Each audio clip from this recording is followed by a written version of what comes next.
Mark Appel, the number 1 overall pick in the 2013 MLB draft, said to be the most MLB-ready prospect in the whole draft class. So good that he could have been drafted number 1 overall twice, but in 2012, the money just wasn't there. So he came back and did it again. What happened?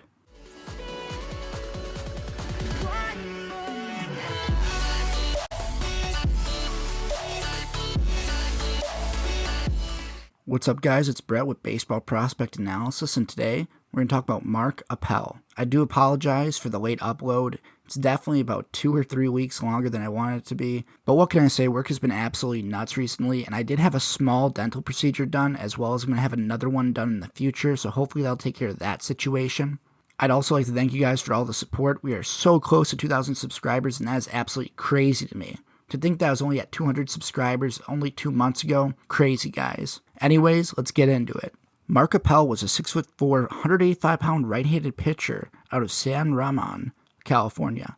Hopefully I said that right. He was a class of 2009, and he attended Monte Vista High School. He had a solid pitcher's build and projected fairly well. He had a 4-pitch mix, as well as a 3/4 arm slot delivery with easy and athletic mechanics. His fastball sat in the low 90s comfortably with good life, an above-average slider with a 10-4 sweeping action, an average 82-mile-an-hour changeup, as well as an 85-mile-an-hour cutter. He was an outstanding student and also was a 2009 Contra Costa Times Baseball and Basketball Player of the Year. That's quite the athlete. He was a top 100 prep prospect by almost all recruiting sites, ranked number 75 overall by Perfect Game, and he was also committed to Stanford University. His senior year, he posted a 4-0 record with a .9 ERA in 31 innings pitched. That year, in the 15th round, the Detroit Tigers drafted him, but he opted to honor his commitment to Stanford. Clearly, Mark was a true competitor with elite athleticism to match. Now, his future would all depend on his development in the next few years at Stanford. However, Mark didn't just develop at Stanford. He would become the star of the Pac-12 conference.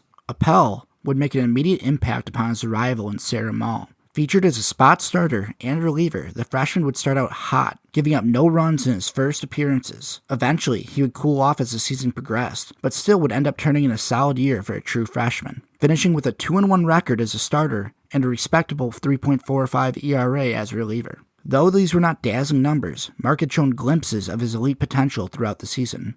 There was still a lot more he had to show, and possibly just needed the opportunity to do so. As luck would have it, Stanford would only have one returning senior pitcher, leaving many starting spots open to juniors and underclass talents like Appel. Then, in January of 2011, Appel's golden ticket opportunity appeared, albeit in the most unorthodox way possible. Projected Friday night starter Brett Mooningham was trying to open up a can of beans when he accidentally sliced his finger. The cut was deep enough that he actually severed a tendon and required surgery. This hilarious yet tragic injury would sideline him for the entirety of the 2011 season. Now, Brett, we may share the same name, and it may be a little bush league for me to say this, but the fact that the team website emphasizes the fact that you sliced your finger on a can of beans, it's freaking hilarious, man. I don't think I've ever seen anything like that in an athlete's bio, and I love it. I really do. It just brightened my day to see that. So hopefully your finger's better now, bud. Anyways, Mark would end up taking his Friday night slot, and in many ways, this would be the start of Appel's ascension to collegiate stardom. The sophomore righty was notably more confident and more efficient than ever, turning in a multitude of brilliant performances throughout the 2011 season. He finished the year 6-7 with a 3.02 ERA in 110 innings pitched, striking out 86 and walking only 29, with his best performances happening late in the season. Heading into the Super Regionals, Appel had only given up 4 earned runs over 24 innings. Unfortunately, Stanford fell to the Tar Heels in the Super Regionals over 2 games, the first of which Appel started, giving up 3 runs over 6 innings pitched. But Mark wasn't done. After the regular season, he would dominate the Cape Cod League, tossing 20 innings, striking out 25, and only giving up 3 runs. He would be named the Cape's number 2 overall prospect and Team USA's number 1 prospect. By the end of the year, Mark Appel was widely considered to be a potential first-round pick in the upcoming draft. Coming into the 2012 season, Stanford had its highest expectations of the decade, ranked number 2 overall with a lineup containing 3 preseason All-Americans, including now projected first overall pick Mark Appel. Head coach Mark Marquez, though confident in his ball club, admitted, "We're number 2 now, but we won't be ranked number 2 in 4 weeks because somebody's going to be undefeated."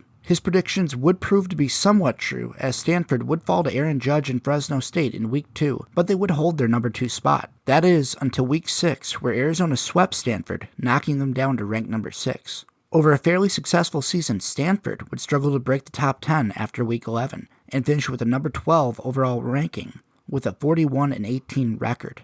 They would work their way to the Super Regional and face off against number 4, Florida State. The Seminoles proved to be superior in every way, putting up 35 runs in 2 games while allowing only 8. The first 7 runs were given up in the opener by Appel in only 4 innings of action. This was a fairly disappointing way to end the season, to say the least. Appel would finish the year with dominant numbers, posting a 10-2 record with a 2.56 ERA over 123 innings. He would be named a first-team All-American and the NCBWA Pitcher of the Year, as well as a Golden Spikes Award finalist. Now, for the 2012 MLB Draft, Appel, by all accounts, was expected to go to the Astros with the number 1 overall pick. However, there was a problem. Mark was represented by Scott Boras, an advisor who is notorious for pushing clients to ask for large sums of money and often succeeding in it. The Astros unofficially hinted at a max $6 million signing bonus if they were to draft him, and Appel wanted more. This would lead to the Astros drafting Carlos Correa, number 1 overall instead. Word got out of Mark's ideal signing bonus, and teams decided to look elsewhere. Then, with a number 8 overall pick, the Pirates decided to take a chance, hoping he would sign for less rather than return to Stanford. With a final offer of $3.8 million, the Pirates would fail to sign Mark. So now the batter, Derek Dietrich, who's filling in for Votto, and how about this? Way back into right center field, and Dietrich is homered for the second time. Stanford in 2013 would start the season ranked number 7, largely due to the multiple future draft picks that filled the roster. But a lack of depth and underperforming vets led to an Omaha-less 2013 and a middle-of-Pac 12 finish. Mark, on the other hand, had an outstanding senior season, cementing him in as a for sure number 1 overall draft pick that year. He finished with a 10-4 record and an outstanding 2.12 ERA over 106 innings pitched. He also tied his career-high 130 strikeouts, but did it in 16 fewer innings. Not to mention, he looked sharper in general, with an improved slider and changeup. Unsurprisingly, on June 8th, the Houston Astros selected Appel with the number 1 overall pick, later agreeing to a $6.35 million signing bonus on June 19th. With Appel being drafted as a senior, Houston decided it was best to fast-track him to Single-A Lancaster in 2014, after an average 2013 in his pro debut. This is where the story takes a turn for the worse. Lancaster is known to be pitcher's hell, known for its swirling winds carrying would-be fly balls over the fence, and questionable piggybacking system, where pitchers throw less innings per game but are expected to be ready after 4 days of rest. This was much different than the 7-day rests and deep game performances Appel was accustomed to.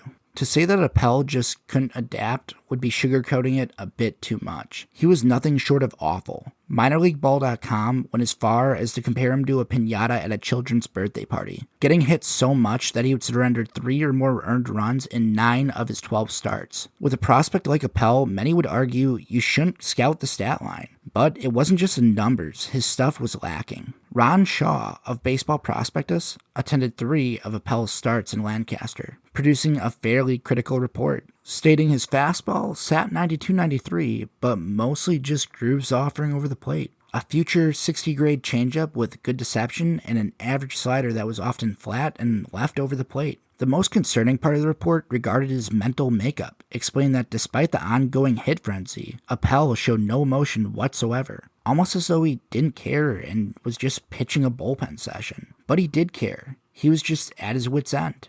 Mark explained, "I go out and pitch, and it's the same thing every time. I can't get an out. Walk, hit, and then I'm out of the game. What just happened? Now it's like I have 4 days before I get my hopes up again, and then the same thing happens all over again. All of this happening in a league full of 20 and 21-year-olds. Finally, 10 starts in on his 23rd birthday, Appel knew he needed to hit the mental restart button. A new beginning.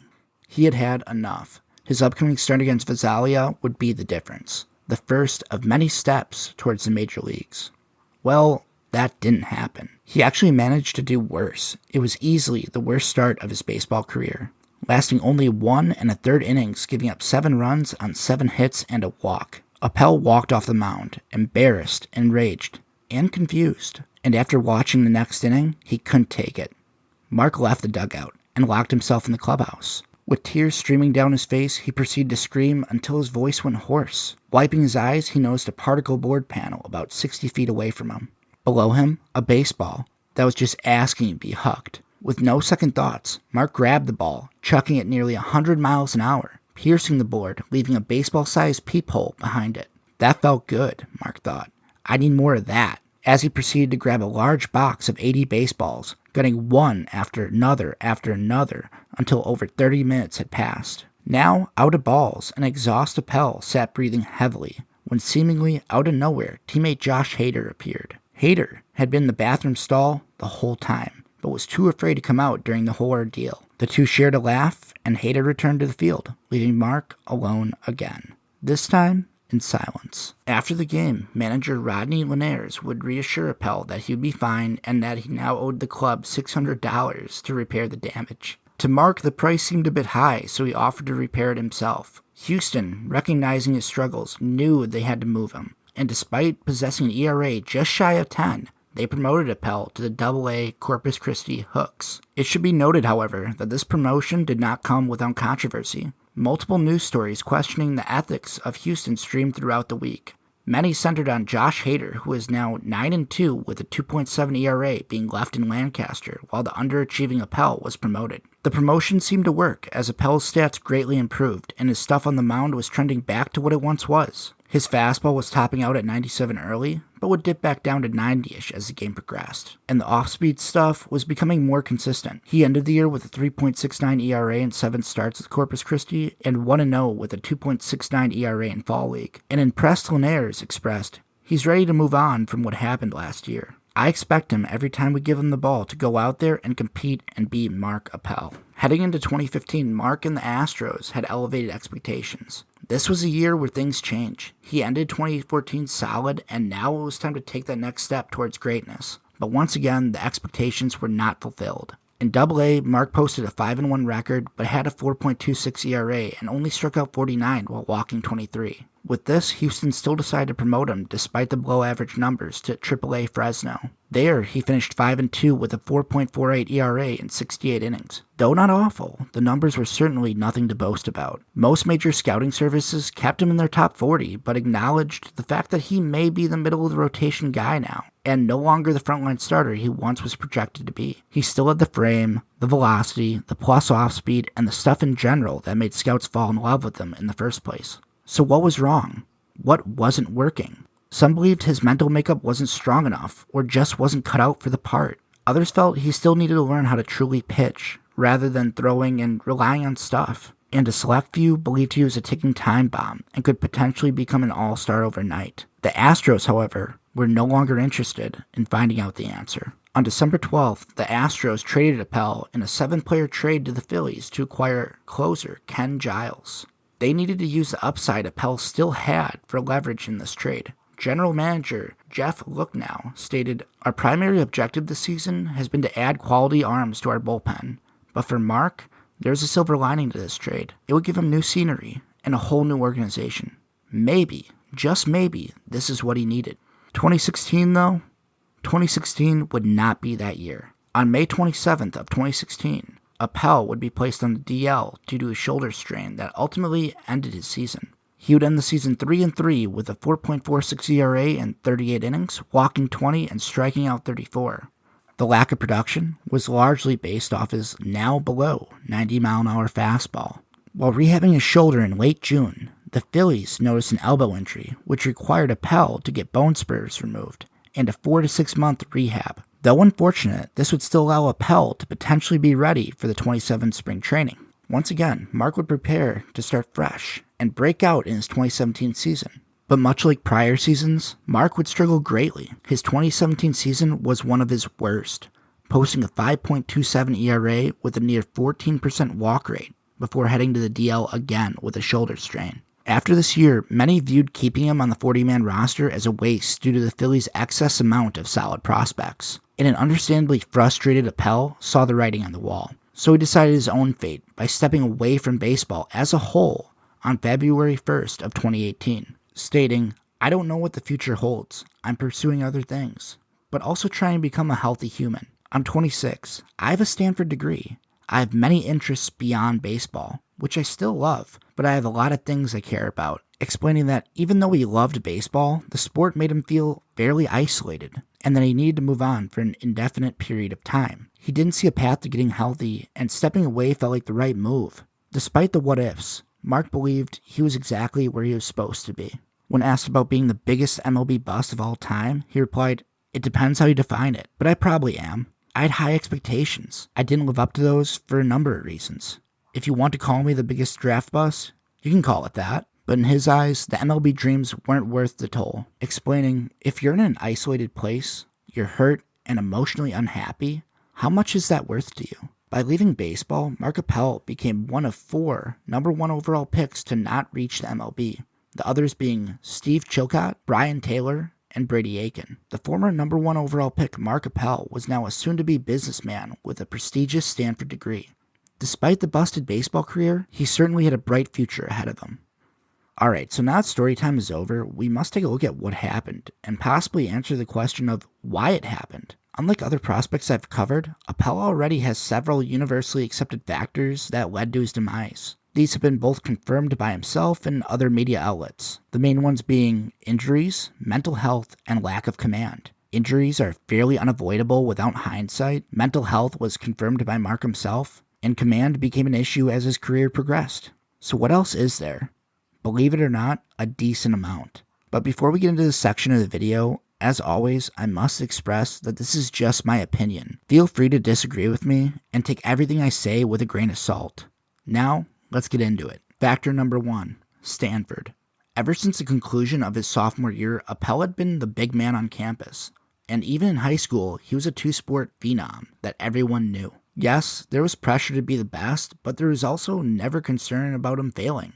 It was one of those, oh, he had a bad game, but he's still the best situations. No matter the result, he was always appreciated due to past accomplishments. Not that he wasn't excellent in college, but the scrutiny just wasn't there. It makes me wonder if he became somewhat content at Stanford. Maybe another reason he returned for his senior season was that he wasn't ready to move on. And when he finally left his comfort zone, he wasn't prepared mentally. As he stated, in the minors he felt self-isolated, homesick, and unhappy. The life of a minor leaguer and one of a college athlete are very different. In college, you have teammates, friends, coaches, and teachers all there cheering you on most of the time. Many of them truly care about you as a person and don't have monetary worth in you. If you screw up, they are still there for you the next day. In the minor leagues, you are truly a number with a name next to it. Teammates are there, but they come and go more frequently. Coaches expect and need you to perform and care much less about your social life. Parents and friends are often miles away. The support is now a fraction of what it once was. It takes someone with great mental fortitude to succeed in that position, especially with the expectations Mark had placed on him. And I personally don't think Mark was mentally ready. This is not so much a knock on him as it is an acknowledgement to how tough life can be in the minors.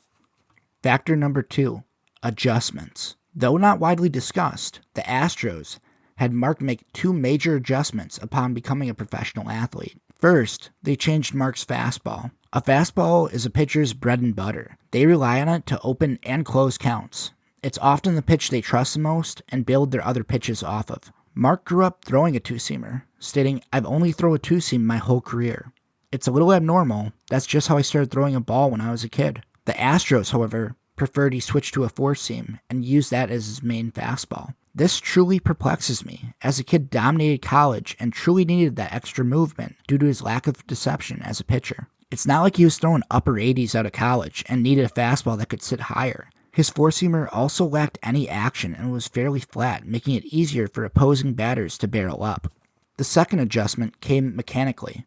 Mark in college was described to have an old-school style delivery that was free and easy. The delivery featured a relaxed build-up with an athletic finish that Mark could repeat regularly. However, Houston preferred he clean it up, adjusting him to become much more compact and less free with it. This caused his whole delivery to become much quicker, changing his natural pace. Whether or not the adjustments can be blamed for his lack of command in the pros is unclear, but we can certainly say it didn't help. Factor number 3, Lancaster. This one is the last factor, but I think the one that holds the most truth. If someone asked you, what happened to Mark Appel, and you simply stated Lancaster, I think you'd be more right than you are wrong. The mental distress and character development Mark went through in Lancaster, I believe, led to this conclusion. He went from utter baseball stardom right down to baseball hell, figuratively and literally. The stress, awful performances, terrible pitcher's climate, and wacky rotation styles killed his will to be great. Mark still wanted to succeed, but now he valued succeeding in life more than baseball. He continued his quest for the MLB stardom, but acknowledged it meant very little to him if he felt the same way mentally and physically upon arriving. His confidence was tortuously crushed week by week after each performance, and the worst part of it all was his promotion was not earned.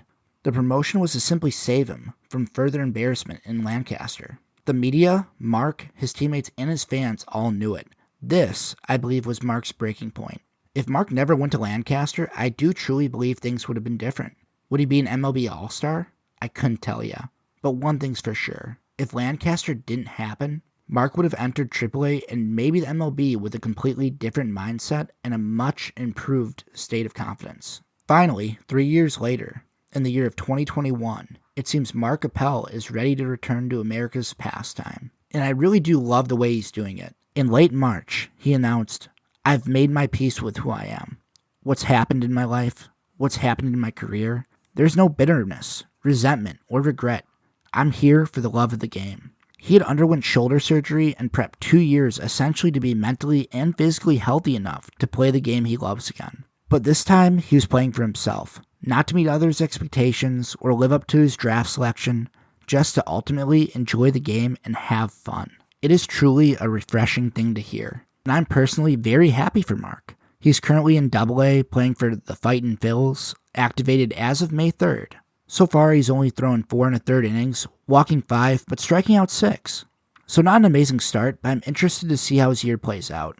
My hope is that he's able to play minor league ball as long as he wants and continue to enjoy the game. The odds of him making the MLB or becoming an all-star are slim to none, but to be fair, no one has really seen him pitch, so who knows? If he's able to pull it off, I'd imagine a movie will be made based off his story. Seriously, it would be that crazy. To conclude this video, I'll simply state I really do wish the best for Mark. If you guys were able to stick around to the end of the video, I'd like to personally thank you. These videos take quite some time to produce and write script for, and sometimes it can be a little difficult with my work schedule to get done in a timely manner. If you could leave a like or subscribe to the channel, I'd greatly appreciate it. We are so close to 2,000 subs, and we're probably actually over it already because this video is taking forever for me to get out. The new goal is to hit 10,000 subscribers by the end of 2021, and I'd love if you guys could help me out with that. Have a great rest of your day, and go enjoy some summer baseball.